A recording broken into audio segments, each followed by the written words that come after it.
Hey, it's Grottu Orloff here. Excuse me, let me move this shrunken head out of the way. Um, I thought I would do a contest entry for my own contest. And the prize for this contest I'm doing is, uh, well, what were the rules I made? I guess what I'll do is I'll pick.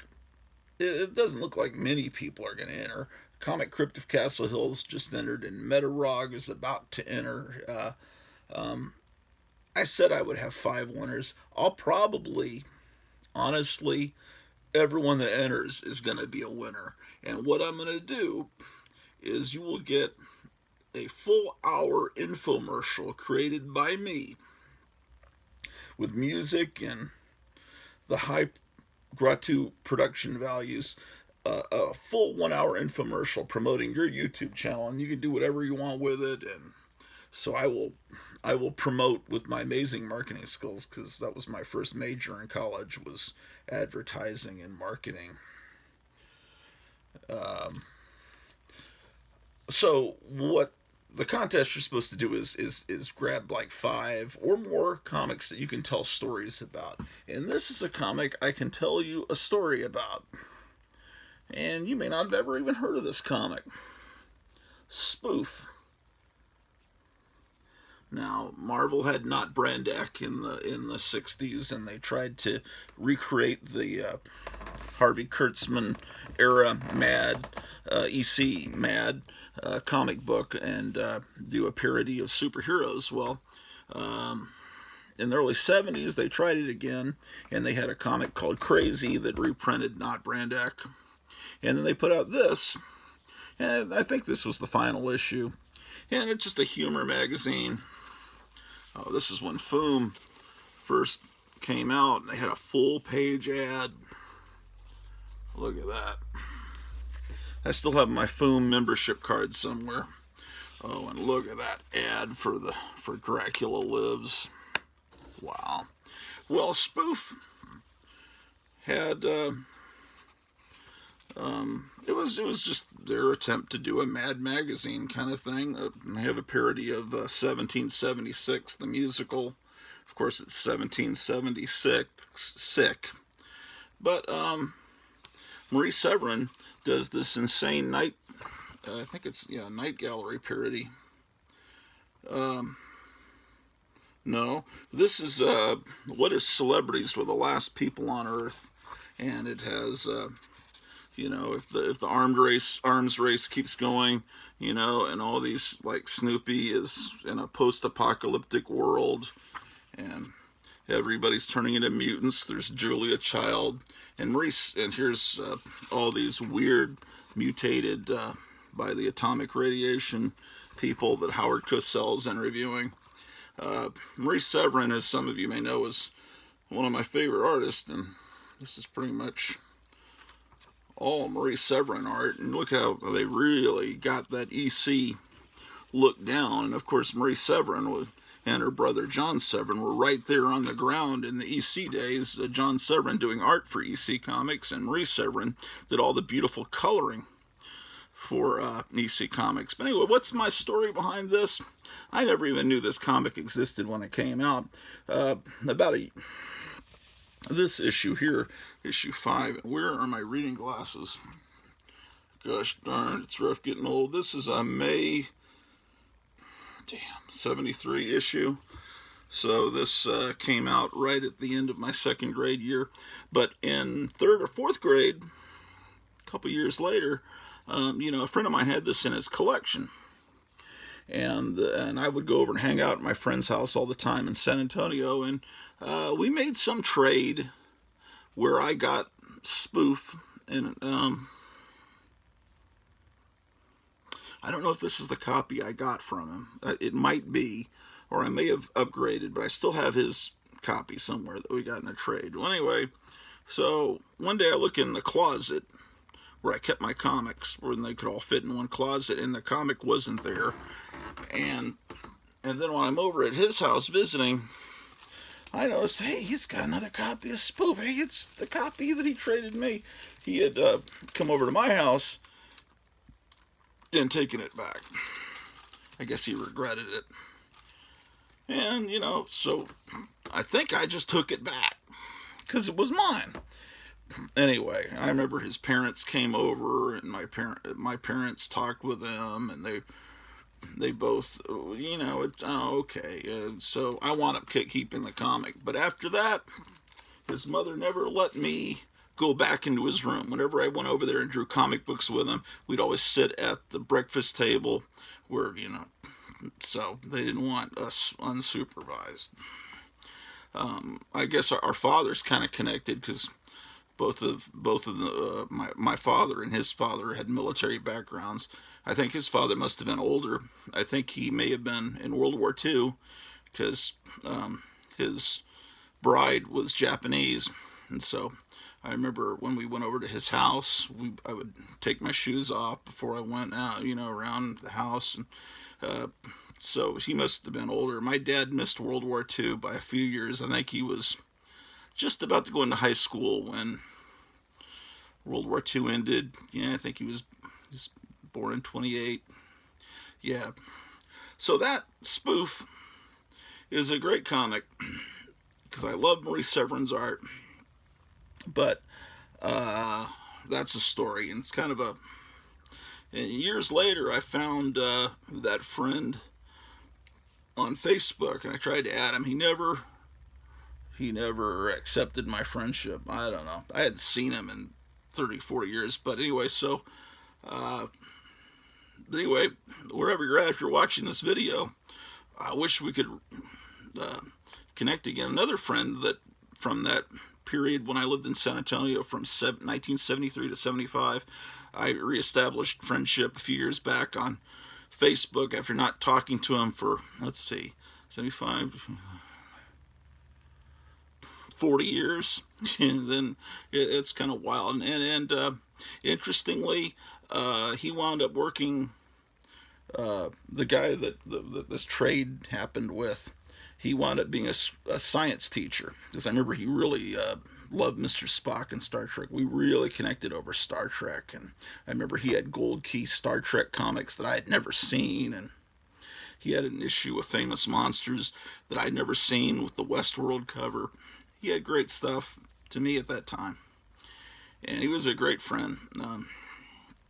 And the other guy I reconnected with from that era at Regency Place Elementary in San Antonio, he wound up working for the San Antonio School District doing play-by-play announcing of the school football games. And I wound up becoming a school teacher too, so we all wound up in education. It's kind of interesting. But anyway, that's spoof, and that's something I can tell a story about. I wanted to show you an issue of Crazy with reprints of Not Brandak, but I already talked about that in a previous video. Well, this is something I picked up at the PX, Monsters Unleashed. And I always thought Man-Thing is feeding her to a crocodile, or alligator, or whatever. There's some, I think crocodiles are, or is it alligators, supposed to have the pointy noses. I don't know how to tell the difference. Either he's rescuing her, or he's feeding her to the... But that kind of takes away his heroic nature, that he's basically kind of a mindless superhero. He's... well, you know, Frankenstein, 1974. Yeah, this is something that has a great... a new subscriber just popped up. Yeah, I'm getting new subscribers because... Comic Crypt of Castle Hills just did a wonderful recommendation for the channel. I think maybe I'm up to 81 subscribers now. Look at that drawing. Man, that is so cool. Well, anyway, my mother screened, this is a reprint from the 50s, you can tell, wonderful, looks like Bill Everett art. My mother always screened through monster magazines and made sure that they were appropriate for me before she let me buy them. She let me buy this one. I think she had some rule that when I turned 10, or was it 12, or I don't remember what age, she had some arbitrary age set, that after that I wouldn't have to ask her permission anymore. Anyway, this one she let me buy. And this is my childhood copy, Monsters Unleashed, Marvel magazine. That's that. What else? Oh, this is This is a childhood copy of this. Although I didn't really become a huge fan of Tarzan or Tarzan until much later in life. For some reason, I just happened to buy this copy, or it was bought for me. But this is when DC brought their page count up and went up to 25 cents as an experiment. Then they shrunk it back down and made it 20 cents. This is, to me, right about when this 25-cent thing ended and DC went to 20 cents, that's when the Bronze Age, for me, started. Other people, it's really kind of, and I think that, in my opinion, when Marvel went from the corner box, the box, the corner that said Marvel Comics Group, to the stripe, the cigar band or whatever, that's when the Bronze Age began. That's just an easy way for me visually to tell, okay, that's Bronze Age, that's Silver Age. But that's completely arbitrary. There's no way to, set rule. Some people said it's when Gwen Stacy died, that's when the Bronze Age started. I don't know. Oh, this is cool. I used to listen to old radio shows. The public library downtown Arlington had a basement that was audiovisual, and you could rent 8mm Super 8 films, come home and run them on your projector. You could rent, check out. You could check out records and cassettes, and they had a whole lot of old radio shows, old-time radio from the 30s and 40s and 50s, and I would bring those records home and record them on audio cassette.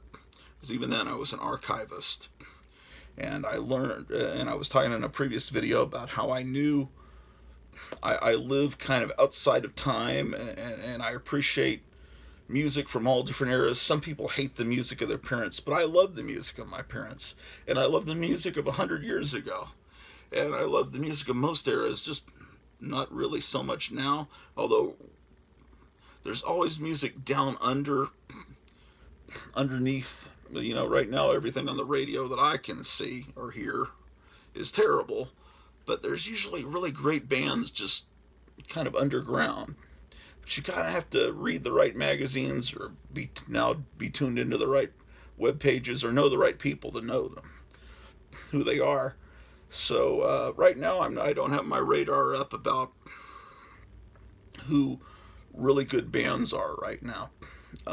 There's a friend of mine that's really into a band called the Surf Rajettes, and they're this group of girls in mini skirts, and they play music like the Ventures, and they're really good, but there's nothing to me that innovative about them. It sounds like 60s music, and that's great, but they're not doing anything new.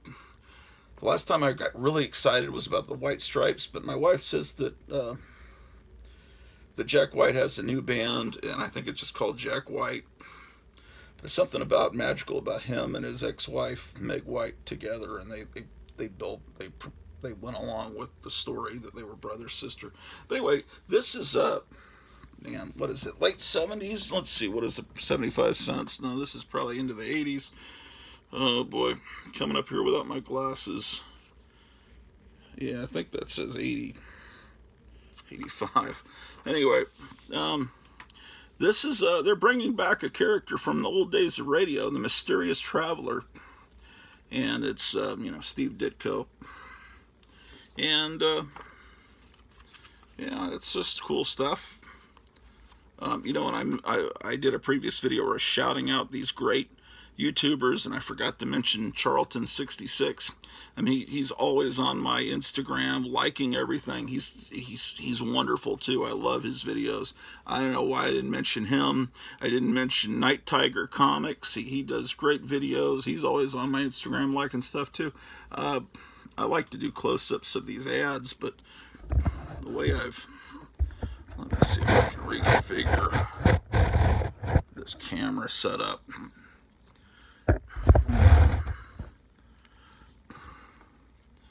This looks like an interesting ad. It's not the ad I'm used to seeing all the time. Is that even focusing? It doesn't look like it is. Okay, what is going on here? Maybe I need yes, more light, perhaps. I've got my iPhone propped up by some old VHS. I don't think that's focusing, or my eyes aren't working. What is going on? Hold on. What magic can I do here? I don't think I can do anything. All right, well, never mind. I'll do a close-up later on if there is a demand for it. Look at this ad. How to make others secretly do your bidding with the astonishing power of automatic mind control command. And who is selling this? I don't know if the camera's focusing on that. Anyway, this is something I didn't even know I had. I just found it. It's cool, but it made me think of my love for old-time radio. Mysterious Traveler. Of course, there was Inner Sanctum. There's a lot of great old horror shows. And I'll tell you, if you're into EC Comics, EC Horror, when they're writing the horror comics, Vault of Horror, Tales from the Crypt, Haunt of Fear, The Old Witch was based on an old radio show called The Witch's Tale. And if you listen to old recordings of The Witch's Tale on YouTube, that's in their head when they were when the artists were drawing the old witch. That's the voice they were hearing. And those old radio shows, Suspense, Inner Sanctum, there were a bunch of horror shows back then. That's what inspired those horror comics. And in some cases, they actually took plots from those old radio shows. They were, sometimes you wind up stealing or borrowing plots. You don't even realize it because they're in your subconscious, which is what happened to George Harrison with My Sweet Lord. He didn't really even realize he was taking the melody from Be My Baby. Or was that? No, it wouldn't Be My Baby. He's So Fine. Yeah. It was He's So Fine. And in court, they said, well, they took it to court, and they said, well, it was copied, but it was an accident. And but you probably know the story that Ray Bradbury realized they were taking his stories and not crediting him, but he loved what they were doing. He loved the art, he loved the writing. So Ray Bradbury sent them a cute little letter that said, gentlemen, I love your adaptations of my stories, but I seem to have not gotten the payment in the mail. I want you to keep doing these stories. They're great, but I need payment. And so they started paying him, and then they were able to put Ray Bradbury's name in a big box on the front cover of their science fiction comics. Because he was cool with it. He just realized, hey, they're taking my stories. What else do I have here? Dennis the Menace. Man, did I love this as a kid. And I never saw the TV show. Thank God I never saw the TV show when I was a kid, because the TV show, in my opinion, was just a travesty. I hated Jay North. I didn't see it until, man, I was probably, I think a couple of times we were like traveling across country in one of our moves, and Dennis the Menace was on in that local market. I may have seen a few seconds of it, but Dennis the Menace, the guy that played him, Jay North, very bitter actor about his years as a child actor, but he was too old for the role, and he was acting like a little kid, but he was very it was just awful. Well, let's see, it's a 1966 calendar, so one of these days, I don't know what exact date, in this month, January 66, is when Batman first aired on, was it ABC? I think it was ABC. Okay, well,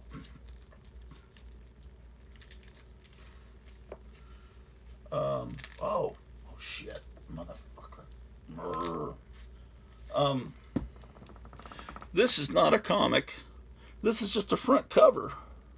I was at Cosmic Comics in Grand Prairie, and I saw this. It was just in with their magazines. And I think what they had done is they had see, there's tape on the back.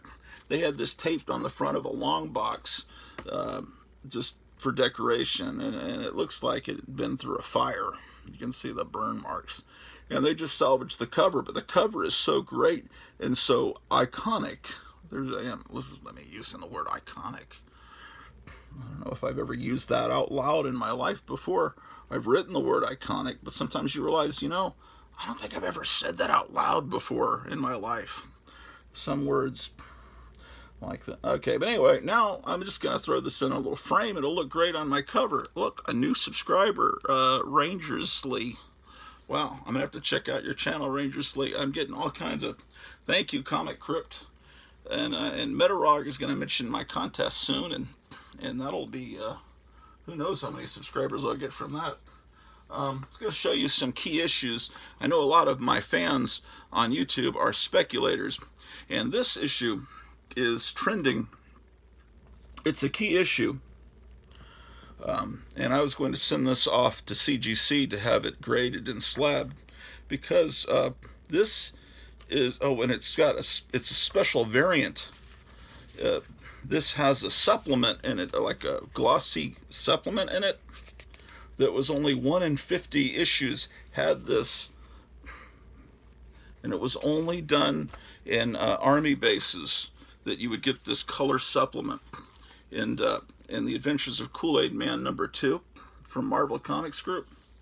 This, I know there's arguments about cameos versus first appearances, but this has, because this is why it's a key issue, it has the first appearance of this character here, Melvin Rognovsky, who later turns out to be Wolverine's long-lost stepson, and also this green circle is very rare. So this issue is trending, and everyone's buying it up. Yeah, the prices are now up in several $100s for this. So don't worry about getting the first appearance of Peacemaker. I know there's a new TV show coming out, and they just announced 15 minutes ago, it popped up on my Facebook feed, that I think Netflix is going to do a Conan the Barbarian TV show. So you need to get into buying all those Conan comics, because Netflix, who knows how they'll fuck that up. Here's another important key issue. I'm bullshitting you about that. I hope you do, because otherwise everyone's going to be on my comicshop.com looking up Kool-Aid Man #2. I've got to get it. Got to slab it. This is a great comic. And of course, they really think that it's very important that 12-year-olds learn how to hypnotize, because that may be the only way to survive junior high school. And I mentioned before, these comics from ACG have the best ads, and they're just great comics in general. And but you know that. Oh, I want to see, it's got Herbie in it. What's an ad for Herbie? Look at that.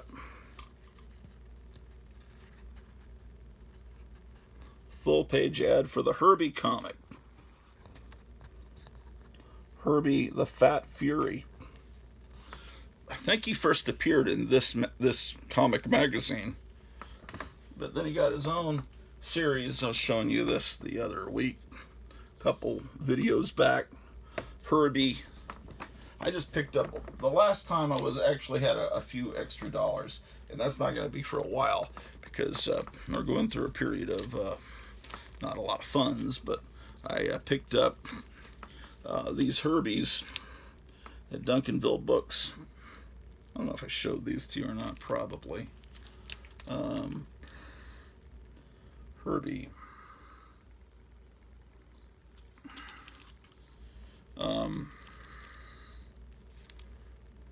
Look how slick I am, putting my fingers over the price tag. Well, I mean, I'll tell you, it was $18, and that red circle means that it was half off, so I paid $9 for that. But I just kind of fascinated, going through a little fascination phase where I need to buy some Herbies, because Herbie is a incredible comic. I mean, he's this fat kid that can barely talk, and all the women throw themselves at him. John F. Kennedy seeks him for advice. He's a superhero. Every other issue is him as a superhero, and so that's Herbie, and you darn well better seek Herbie out. Another key issue that you need to seek out. Wow, I've got several copies of it. What is going on? Yeah, remember this? You got this free if you went to Big Boy restaurants. Here locally, it was called Kip's Big Boy, but if you lived out in California, it was I think Bob's Big Boy. Let's see here in this part of the woods, it was Kip's Big Boy, and of course, it was a little comic. It's printed on the cheap. This is like paper that makes Charlton's paper seem great. This seems like feels like it's recycled toilet paper. But this is a key issue. The Adventures of Big Boy number 239. Yes. Important. The reason this is important is because it's the first appearance of Jeannie Van Winkle. And, so you need to seek this out. Luckily, I've got 2 copies. It was free, so obviously I snagged 2 at you got them at the checkout counter, as I recall. Let's see, I got a few more issues. I think if you go, see, I got doubles. See, even then, what era is this anyway? What is this gonna be? Man, again, without my glasses. Even as a letters column. Man, look at the size of his head there. Where the hell is the date in here? I would assume this is late 70s. Fort Worth, Houston, Dallas, Oklahoma City, Tulsa. And you could join the Big Boy Club. I think I've unfortunately joined that. Yeah.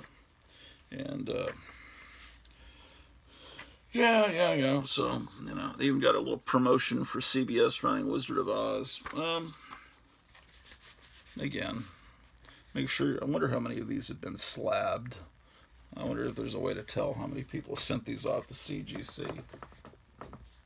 I think everybody's like thrilled right now. These are the Modern Comics reprints from the late 70s of 60s comics. They took Charlton stuff and repackaged it and did these. But there's one of the first issue of Peacemaker. I think everyone's after that now because of this new John Cena, the wrestler, is playing Peacemaker in the new Suicide Squad movie and also in a TV show. So what else do we have up here? Man, I found this. I was so what is that? Are there 2 comics in here? It's sealed. I love the Stargirl TV show so much, but I have no idea when did Stargirl appear? That was while I was sleeping and away from the comics, collecting and the new comics, and so I wanted to get some of these issues, and it's like nobody had them, or I couldn't find a collection that collected. And this is the comic Stars and Stripe. But I could only find this one issue, and it was like less than $3. I don't know if they're going to go up in value. I mean, it seems like if the TV show's popular, they might. But like I'm realizing this is it's like in a bag, but I think there's another comic on the back, and I'm realizing, it's if I take it out of the comic bag, which I need to do because this is a kind of a dingy bag that it's been in. Okay, so inside it's sealed, and I guess you're not supposed to remove it from the seal, but then how the fuck are you gonna read it? And I buy comics to read it, so I'll do something that's probably blasphemous. I wonder if the fact that it's sealed means it's a reprint, like those, well, like everyone used to think about the Whitman variants. I don't know, I'm gonna do some blasphemous opening of the bag, because I want to read this thing. This Superman comic doesn't look that amazing, but I prefer the older style art. Another thing I was thinking about how much I hate is starting comics numbers over. You know, they were auctioning off some comics on Facebook the other day, Duncanville Books, and it's like Batman number 5. It's like, holy shit, that must be thousands of dollars. No, it's not Batman number 5. It's a new Batman number 5. So they're starting the numbering over. I hate when they do that. Yeah, see, it's just 2 comics packaged together. I have no idea why the fuck that was. Looks like it was professionally done. This is the comic, Stargirl. It's an amazing TV show. I know it's hard to believe, but it is. And there's nothing offensive in it. It's something you could watch with your kids, unlike Titans and Doom Patrol, although I like those shows too. I mean, it's just like there's unnecessary shit in those shows that does not need to be there and could be easily excised, and those shows could be okay for kids, or with Doom Patrol, maybe older teens. But, you know, you don't need the nudity. You don't need... You can do it... Really, you could do it without the F word. It's possible. It's possible. It's possible. Alright, well... I got to get down because Donald Trump's about to have a rally, and I like to watch all his rallies. Isn't that controversial? Isn't that shocking? Why would he want to see Donald Trump? Oh, my God. Because I find it highly entertaining, is why. And I'm going to vote for him as well. Oh, I can't believe it. I'm unsubscribing. What a horrible man. Another issue of Fear. Oh, I didn't show you the other Fear. Oh, well, so it doesn't... So saying another issue means absolutely nothing. I showed it in another video. The frickin' heck did it go?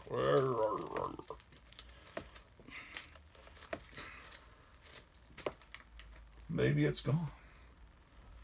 Oh, here it is. Yeah, this is a comic that is not in the condition... See, this is not the condition of a comic I would have... this is unacceptable. But I got this in a trade from that same kid that I traded the spoof from. And this one he never stole back.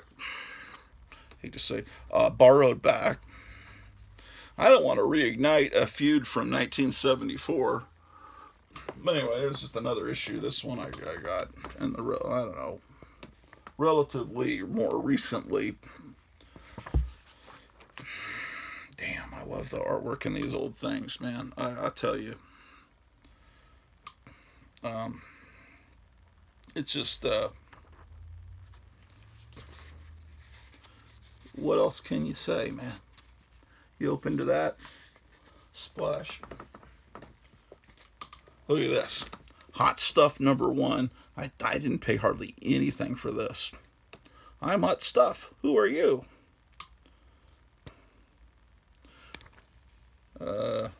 Yeah, it's not in the perfect condition, but it's Hot Stuff #1. I think I got it early days of eBay. I don't think it was even $20. What else is here? A couple things I got more recently in the last year. I don't know what I've already shown you. It's just stuff I need to file away. Damn COVID. Oops, I'm not supposed to say that word on YouTube. Damn Karachi. Wuhan wiggle. This is in terrible condition, but isn't that cool?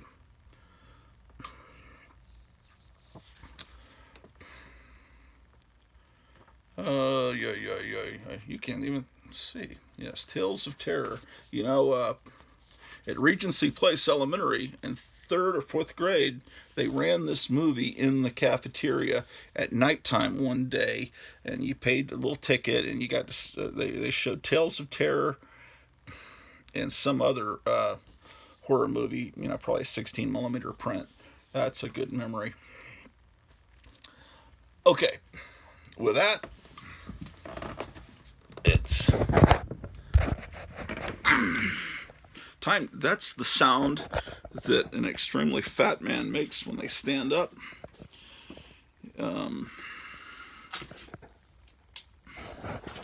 So I will say hi to all to the new subscribers that have popped up, and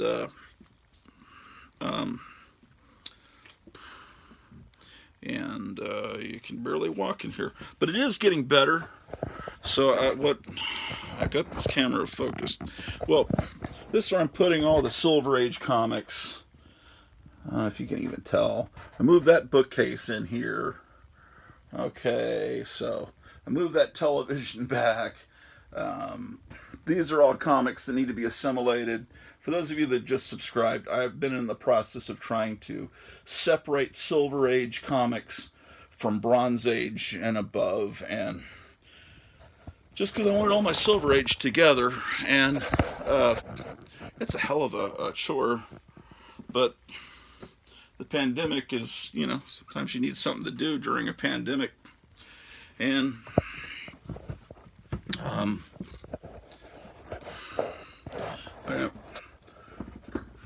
so I will, showing off my Aurora kits. Oh, that one there, if I can't even tell what you're seeing because I can't see what the camera, I'm holding the camera backwards, but that one there, the Dracula, was, that one was done by Joe Riley, who I worked on the TV show The Hypnotic Eye with. So if you have a Roku, search for The Hypnotic Eye, and you can find a public access show from the 90s. And I helped my late friend Joe Riley with that back in those ancient days. But with that, it's a little hot up here, a little stuffy. I'm going to head on out of the comic room and into the world of some Trump rally in Duluth. So stay sane.